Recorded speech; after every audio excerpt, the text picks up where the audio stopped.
जनाब फ़ातिमा बिनते असद का यौम है और उस हस्ती को क्यों ना सलाम करें जिसकी आगोश रूए अर्ज़ पर तारीख़ आलम की सबसे ज़्यादा गिराबहा आगोश है, जिस आगोश से परवरिश पाई सैयदुल मुरसलीन ने, जिस आगोश में नशो नुमा पाई इमामुल मुत्तकीन ने, जिस आगोश में वो जाफ़र तैयार पले कि जो जन्नत में दो परों के साथ परवास करते हैं, जिनकी ये बशारत ज़बान वही रसूल अल्लाह ने दी है। जनाब फ़ातिमा बिनते असद का घर था जो सखावत का घर था। जनाब फ़ातिमा बिनते असद का शुमार उन चार हस्तियों में होता है जिनके बारे में रसूल अल्लाह पर अल्लाह ने वही की और फरमाया कि चार लोगों पर हमने नारे जहन्नम को हराम करार दिया है। जनाब अब्दुल्ला वो सुल्ब मुतहर, जनाब आमिना बिनते वहाब वो शिकम पाक, जनाब फ़ातिमा बिनते असद वो आगोश जिसमें आपकी परवरिश हुई, और घराना जनाब अबू तालिब अलैहिस्सलातु वस्सलाम का है। और वो हस्ती जो रसूल अल्लाह पर माँ का दर्जा रखती है, आपकी बुलंदी, आपकी रिफ़अत उस वक्त दुनिया के सामने सब्त हो गई, कोई इसका इनकार नहीं कर सकता जब आपकी रहलत की ख़बर रसूल अल्लाह को दी गई। नबी अलैहिस्सलातु वस्सलाम ने जब ये सुना तो आपने गिरिया फरमाया, आप पा बरहना अपने घर से निकले और जनाब फ़ातिमा बिनते असद के पास तशरीफ़ ले गए जहाँ आपकी मैयत रखी हुई थी।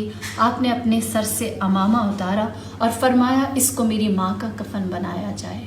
आपने उनकी तशीए जनाजा में शिरकत फरमाई और फिर उसके बाद आपने उनकी खुद नमाज जनाजा पढ़ी जिसमें आपने 70 तकबीरें कहीं, और जब 70 तकबीरें कह के नमाज जनाजा पढ़ दिए तो कब्र में उतारने से पहले आप ख़ुद पहले कब्र जनाब फ़ातिमा बिनते असद में उतरे।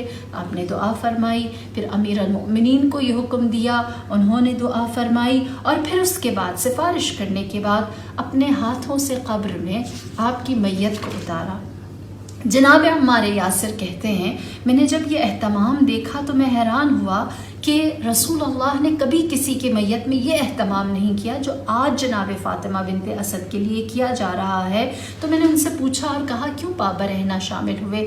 आपने फरमाया, ज़बान वही है, फरमाते हैं कि मैंने देखा आसमान से मलाइका का एक लश्कर है जो मेरी माँ की मैयत में शामिल हो रहा है, लिहाजा मैंने एहतरामन और इजलानन ताज़ीमन अपने पाँव बरहना कर दिए। फिर फरमाया 70 तकबीरें इसलिए कहीं कि जैसे ही मैं तकबीर कहता मलाइका की एक सफ़ बिछ जाती, दूसरी तकबीर कही तो दूसरी सफ़ बिछ गई, यहाँ तक के 70 सफ़ें कहीं और मलाइका की एक कसीर तादाद शर्क़ से ग़र्ब तक उनकी नमाज जनाजा में शामिल हुई।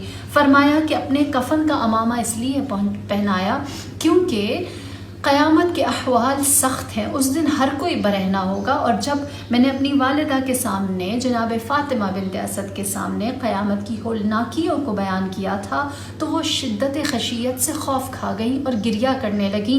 तो मैंने चाहा कि वो क़यामत वाले दिन इज़्ज़त और ताज़ीम और तौक़ीर के साथ उठें, लिहाजा मैंने अपने अमामे को उनका कफ़न बनाया ताकि वो उनके तन से जुदा ना हो।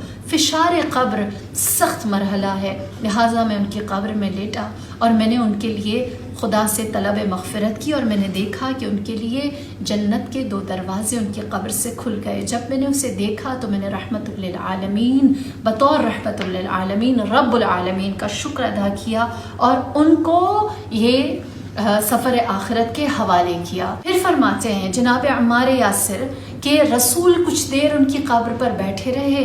जब कुछ देर गुजर गई और आने लगे तो मैंने पूछा, या नबी खुदा आपने क्यों इतना वक्त जनाब फ़ातिमा की कब्र के ऊपर गुजारा? तो आपने फरमाया कि मैं उनकी कब्र पर बैठा हुआ था, यहाँ तक कि फ़रिश्ते उनके पास आए और सवाल करने लगे। कहा, तेरा रब कौन? तो जवाब दिया, अल्लाह रब्बी। पूछा कि तेरा नबी कौन? तो जवाब दिया, मुहम्मदुन नबी। जब पूछा कि तेरा अमीर कौन? तो जनाब फ़ातिमा बिनते असद शर्मा गई। मैंने कहा, शर्माइए नहीं, कहिए कि मेरा बेटा मेरा अमीर है।